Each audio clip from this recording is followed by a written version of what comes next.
Profil Robin Mirisola, calon penyerang Juventus yang kirim kode siap perkuat timnas Indonesia. Inilah penyebab media Inggris The Guardian sebut timnas Indonesia lebih baik pakai nama Hindia Belanda. Warganet puji inisiatif Alex Pastor belajar bahasa Indonesia sebagai asisten pelatih timnas Indonesia. Kelvin Verdonk ingin ukur kemampuannya saat lawan striker timnas Belanda dan kawan-kawan usai cetak gol ke gawang Fortuna Sittard. Mantan pelatih timnas Indonesia Sinteyong syuting film Ghost Soccer. Mantan pelatih Almere City buka-bukaan soal sifat buruk Tom Haye hingga sering dicadangkan.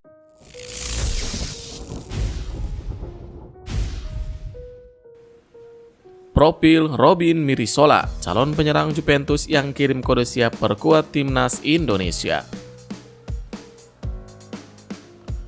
Profil Robin Mirisola menarik untuk diulas sebab calon penyerang Juventus ini mengirim kode siap perkuat timnas Indonesia. Kabar sang pemain memiliki darah keturunan Indonesia terungkap dari unggahan akun Instagram @bloopersfootball. Menurut mereka, kakek dari pihak ibu Mirisola berasal dari Yogyakarta. Striker muda potensial yang sudah dikonfirmasi langsung oleh sang pemainnya memiliki darah keturunan Indonesia dari sang kakek yang berasal dari Yogyakarta, bunyi unggahan di akun tersebut. Menariknya, Mirisola langsung memberi kode siap memperkuat timnas Indonesia. Ia ikut berkomentar dalam unggahan itu. Pesepak bola berusia 18 tahun itu menuliskan emoji lambaian tangan di kolom komentar. Hal itu dianggap sebagai halo atau kode untuk memperkuat timnas Indonesia. Lantas, seperti apa profil Robin Mirisola? Sang pemain diketahui lahir di Belgia pada 8 Desember 2006.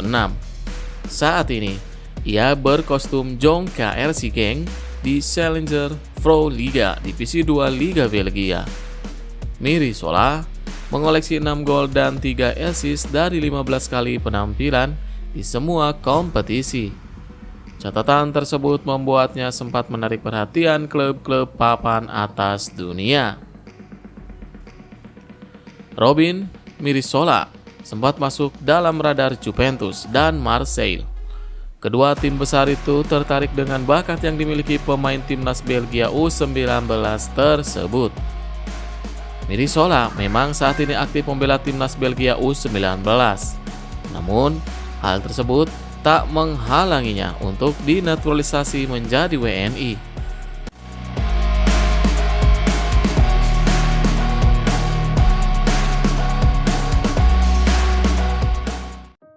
Pratama Arhan ungkap alasan gabung Bangkok United, ingin berkembang lebih baik. Pratama Arhan mengungkap alasan bergabung dengan Bangkok United. Ia berharap dapat mengembangkan karir dan pribadi menjadi lebih baik. Pemain berusia 23 tahun itu memilih bergabung dengan Bangkok usai dilepas Suwon FC. Ia diikat kontrak dengan durasi cukup lama hingga Juni 2028. Debutnya sudah terjadi pada laga kontra Buriram United. Dalam lanjutan Liga Thailand 2024-2025 pada 12 Januari, saat itu Arhan masuk sebagai pemain pengganti di menit ke-80. Kehadiran pemain berlabel timnas Indonesia ini langsung memberikan kontribusi positif. Ia terlibat dalam skema terciptanya gol ketiga Bangkok United alias gol kemenangan atas Buriram United. Pratama Arhan menjelaskan alasan memilih hengkang dari Suwon FC ke Bangkok United. Ex-pemain PSIS Semarang itu menilai melanjutkan karirnya di Liga Thailand adalah opsi yang bagus. Menurut saya, Liga Thailand dan Bangkok United sangat bagus untuk saya ke depannya, kata Arhan. Itu jadi pertimbangan saya karena saya ingin mengembangkan diri untuk jadi lebih baik. Makanya saya pilih Bangkok United, terang pemain asal Blora tersebut. Arhan menegaskan tujuannya bersama Bangkok United adalah untuk menambah jam terbang, sebab ia jarang bermain di level klub bersama Tokyo Verdy dan Suwon FC. Tujuan saya adalah supaya bisa mengembangkan diri saya bisa lebih baik ke depannya dan lebih profesional lagi, papar Pratama Arhan. Dan untuk tim, saya bisa bantu tim Bangkok United bisa juara dan lebih dikenal lagi. Saya akan tampil dengan baik, pungkas Pratama Arhan.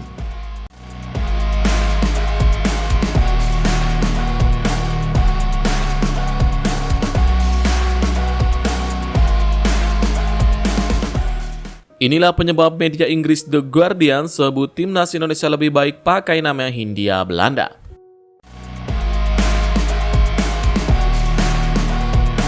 Penyebab media Inggris The Guardian sebut timnas Indonesia lebih baik pakai nama Hindia Belanda akhirnya terungkap.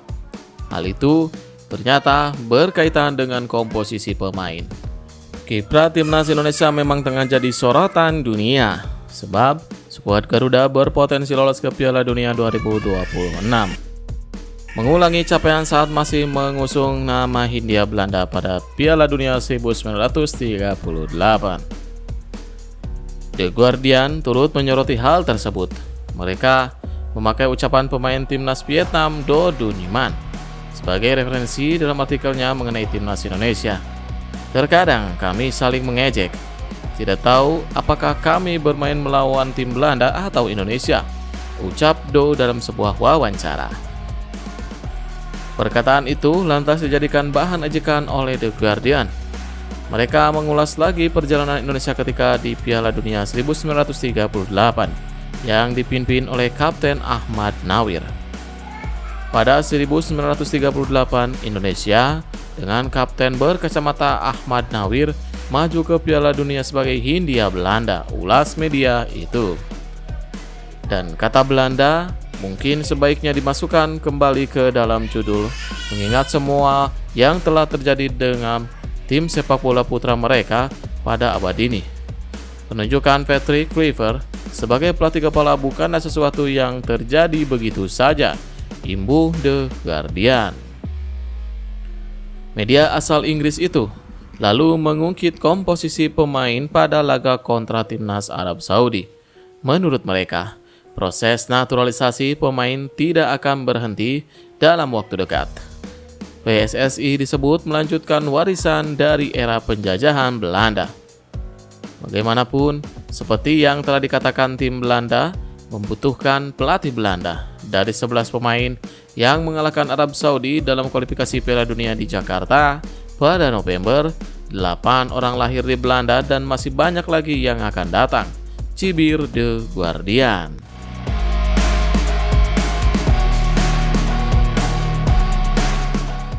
PSSI, Federasi Sepak Bola Indonesia, telah memulai proses naturalisasi cepat pemain Eropa yang memenuhi syarat untuk mewakili tim Garuda melalui orang tua atau kakek nenek.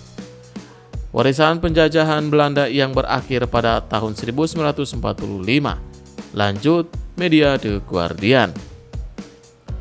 Masa depan adalah oranye. Kedatangan Patrick Kluivert memperkuat pergeseran Indonesia ke Belanda. Pergantian pelatih sukses Korea Selatan dengan mantan striker Belanda yang terkenal adalah pertaruhan yang bisa menjadi bumerang. Tutup ulasan tersebut.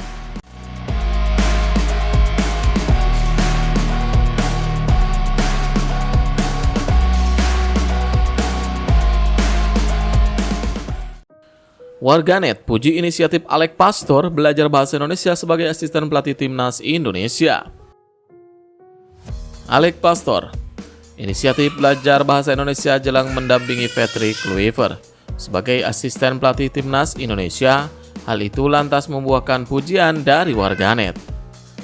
Pastor diumumkan PSSI sebagai tangan kanan Kluivert pada pekan lalu bersama dengan Denny Lanza. Namun, ia belum datang ke Indonesia untuk diperkenalkan ke publik. Trio tersebut juga belum efektif bekerja karena agenda timnas Indonesia baru ada pada Maret 2025. Namun, Pastor sudah berinisiatif menggunakan waktu untuk persiapan. Dalam unggahan di akun Instagram pribadinya, @alec.pastor, ia terlihat belajar bahasa Indonesia dengan serius. Bahkan, Pastor sampai menggunakan 3 buku berbeda. Langkah Pastor itu mendapat pujian dari warganet. Salah satu komentar mengungkap beberapa keras upaya pria asal Belanda itu untuk berbahasa Indonesia.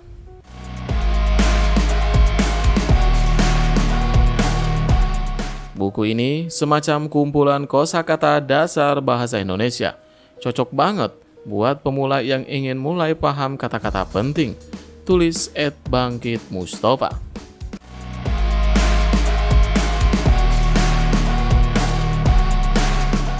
Inisiatif Pastor tersebut memang layak dipuji lantaran komunikasi menjadi hal yang penting antara staf pelatih dengan pemain. Hal itu pula yang kerap dikritik dari Sinteyong lantaran bersikeras menggunakan penerjemah selama menangani timnas Indonesia.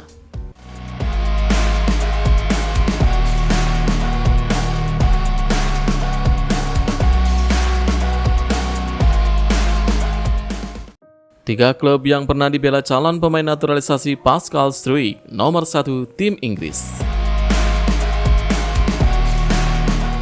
Nama Pascal Struijk memang ramai dikaitkan dengan timnas Indonesia. Dikabarkan, bek berusia 25 tahun itu berpeluang dinaturalisasi untuk membela skuad Garuda. Pascal Struijk sendiri memiliki darah Indonesia dari kakek dan neneknya. Dikabarkan, mereka berasal dari Hindia Belanda. Tak ayal menilik serba-serbi soal Pascal Struijk, termasuk klub yang pernah dibelanya sebab dia pernah membela sederet klub top Eropa. Berikut 3 klub yang pernah dibela calon pemain naturalisasi Pascal Struijk. Salah satu klub yang pernah dibela calon pemain naturalisasi Pascal Struijk adalah Ajax Amsterdam.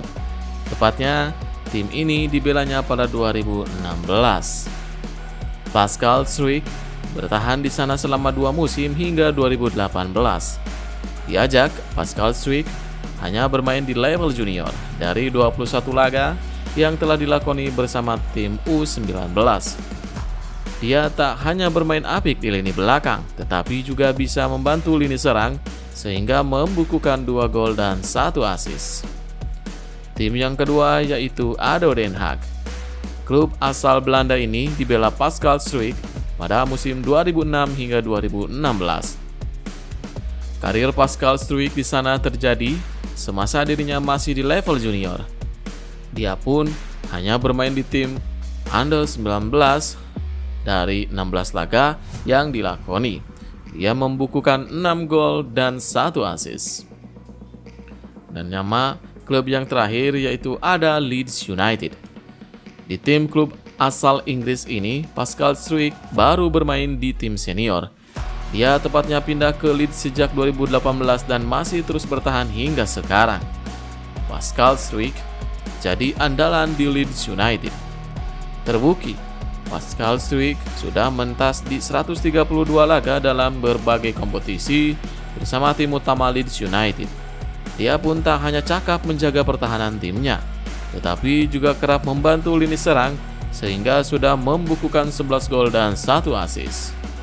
Pascal Struijk total mentas di 147 laga, dia pun bisa tetap tampil apik membantu lini serang dengan membukukan 12 gol dan 1 assist.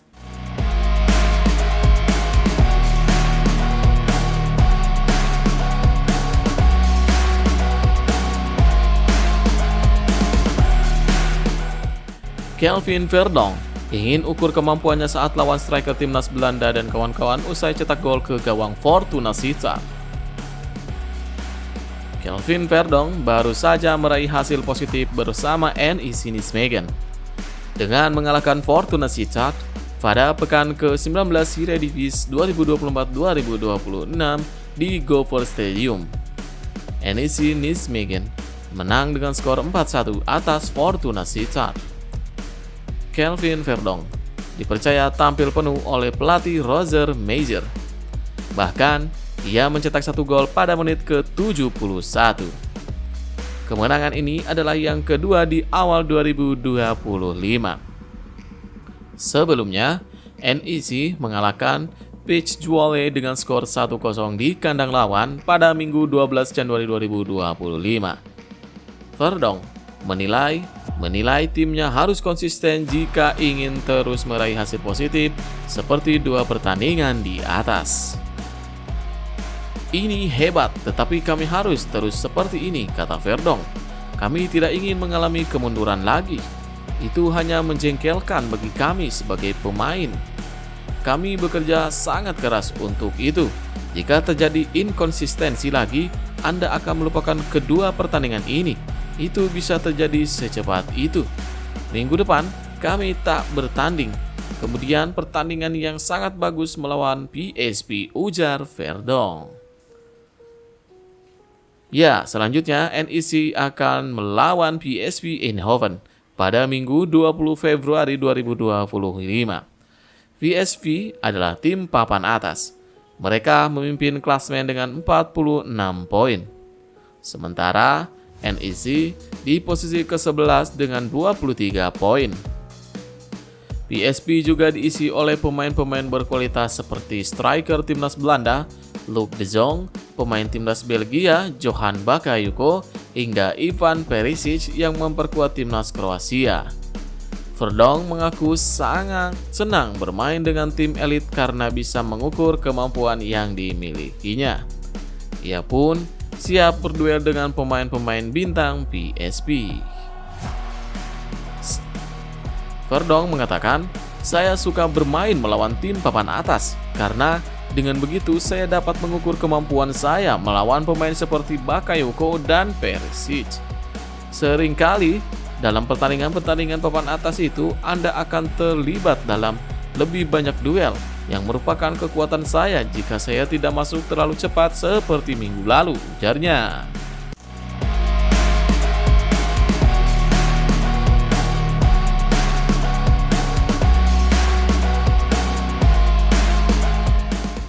Piala Asia U17 2025 di depan mata. Nova Arianto bocorkan kriteria pemain timnas Indonesia. Ya, Piala Asia U17 akan dilaksanakan pada 3-20 April 2024 di Arab Saudi. Namun, proses drawing baru akan digelar pada 23 Januari mendatang di Malaysia. Sebelumnya, Garuda Asia tampil solid setelah mengunci posisi runner-up grup G dan lolos bersama Australia dari grup tersebut. Saat ini, pemusatan latihan atau TC dan seleksi sudah mulai berjalan untuk menemukan komposisi terbaik. Pelatih Timnas U17 Indonesia Nova Arianto menjelaskan, saat ini fokus utama mereka adalah menemukan pemain potensial lain.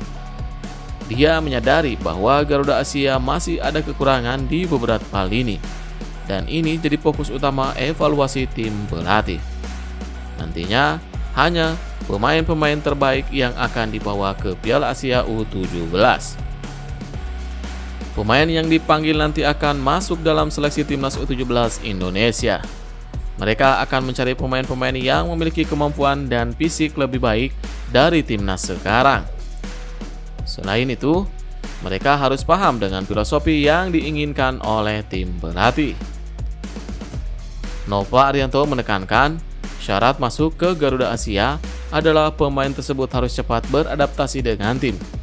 Saat ini, mereka sedang dalam proses seleksi di Bandung, dan pemain yang terpilih akan dibawa ke Yogyakarta bulan Februari.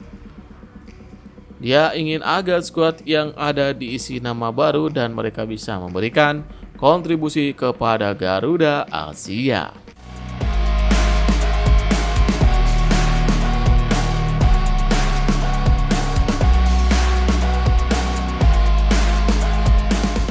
Patrick Kluivert sebagai pelatih, media Inggris sindir Timnas Indonesia. Patrick Kluivert sendiri memang salah satu sosok yang fenomenal, terutama saat masih menjadi pemain. Dia juga merupakan salah satu pemain tajam di lini depan milik timnas Belanda. Menggantikan tugas Shin Tae-yong, banyak pihak yang menyoroti kemampuan taktikal mantan pelatih Adana Demirspor tersebut. Salah satu kolumnis, John Durden, ikut ambil bagian terkait keputusan untuk memilih Patrick Kluivert jadi pelatih. Melalui media besar Inggris The Guardian, dia memberikan pendapatnya atas masalah ini. Menurutnya, ini jadi momentum penting saat pelatih Belanda akhirnya memimpin timnas Indonesia. Pasalnya, saat ini sudah banyak pemain keturunan yang bergabung ke timnas. Memilih Kluivert tentu akan menimbulkan perdebatan hangat melihat dari rekam jejak pelatih tersebut.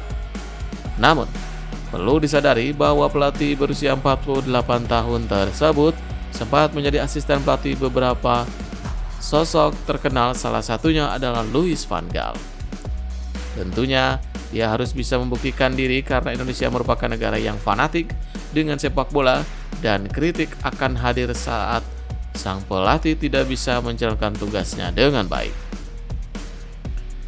Bertugas di timnas, Kluivert membawa misi untuk mengantarkan timnas Indonesia ke Piala Dunia. Jika gagal, tentu ini akan jadi sorotan negatif karena pelatih sebelumnya yakni Sinteyong sudah bertugas dengan baik. Tentunya, hal tersebut harus jadi perhatian dan bisa saja skuad Garuda membuat kejutan di babak kualifikasi Piala Dunia mendatang.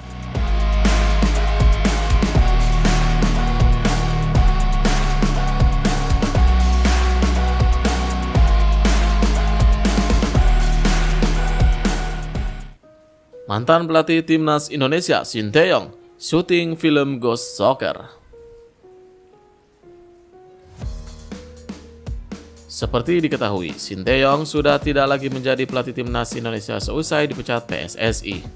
Publik tentu memiliki rasa penasaran terkait aktivitas yang dijalani Sinteyong seusai tak menjabat sebagai juru taktik timnas Indonesia. Selepas tidak lagi meracik timnas Indonesia, Sinteyong ternyata melakukan kegiatan yang salah satunya adalah syuting film. Figur asal Korea Selatan tersebut menjalani syuting film Ghost Soccer atau bola mati yang diproduksi oleh Sinemata Buana Creasindo.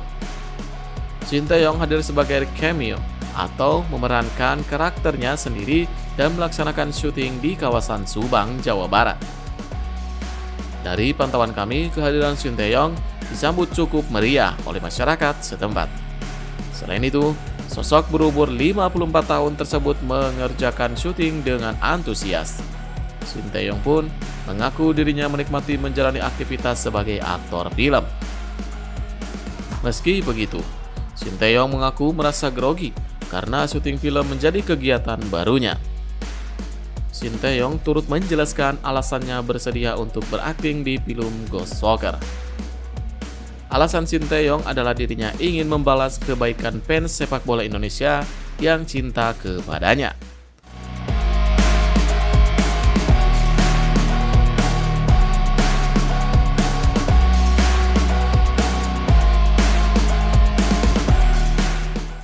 Mantan pelatih Almere City buka-bukaan soal sifat buruk Tom Haye hingga sering dicadangkan. Mantan pelatih Almere City, Hedwigs Maduro, akhirnya buka-bukaan penyebab sering mencadangkan Tom Haye saat masih melatih klub Belanda tersebut. Menurut pernyataan Maduro, Tom Haye memiliki sifat buruk malas mengejar bola ketika tim tidak menguasai bola. Maduro beberapa kali melihat Haye membiarkan lawan yang memegang bola tanpa mengejarnya secara serius. Karena enggan membantu lini pertahanan, Maduro pada akhirnya memilih mencadangkan Haye dan menggantinya dengan pemain yang mau dan menuruti apa yang dimintanya. Hedwiges Maduro telah berpisah dengan Almere City pada akhir tahun 2024. Pelatih asli Belanda itu berpisah dengan klub setelah menukangi selama setengah tahun sejak Juli 2024. Peran Maduro kemudian digantikan oleh Jeroen Risdijk. Sebelum perpisahan terjadi, sempat ada ketegangan antara Maduro dan Tom Haye. Ketegangan itu terjadi lantaran Tom merasa tidak terima selalu ditempatkan di bangku cadangan Almere City. Maduro belum lama ini akhirnya buka suara mengenai alasan memarkir Tom Haye di bangku cadangan. Pelatih berusia 39 tahun itu menuturkan Tom Haye kurang maksimal saat membantu lini pertahanan. Saya pikir Tom Haye adalah pemain sepak bola yang bagus, tapi saya juga hanya menonton pertandingannya. Saya menganalisanya juga bersamanya. Saya pikir dia hanya membiarkan pemainnya berjalan beberapa kali. Saya bisa menunjukkannya di sini, tapi saya tidak akan melakukan itu, kata Maduro dikutip dari Football Framer. Tetapi saya memberi isyarat kepadanya, Anda harus mengambil tanggung jawab, terutama jika kami tidak menguasai bola. Kemudian, dia akan berada di bangku cadangan pada satu waktu, sambung pelatih Almere City itu. Maduro mengaku tidak bermaksud untuk terus menempatkan Tom Haye di bangku cadangan. Meski sempat ada ketegangan, Maduro mengatakan pembicaraannya dengan Tom cukup baik. Tetapi, itu tidak berarti bahwa saya ingin menyimpannya di bangku cadangan. Dalam beberapa pekan terakhir, kondisi Tom Haye membaik. Kami melakukan pembicaraan yang baik. Pada akhirnya, dia sekarang bermain lagi, pungkas mantan pemain Almere City tersebut. Tom Haye sendiri kini selalu jadi starter di 2 laga pertama di Januari 2025 ini.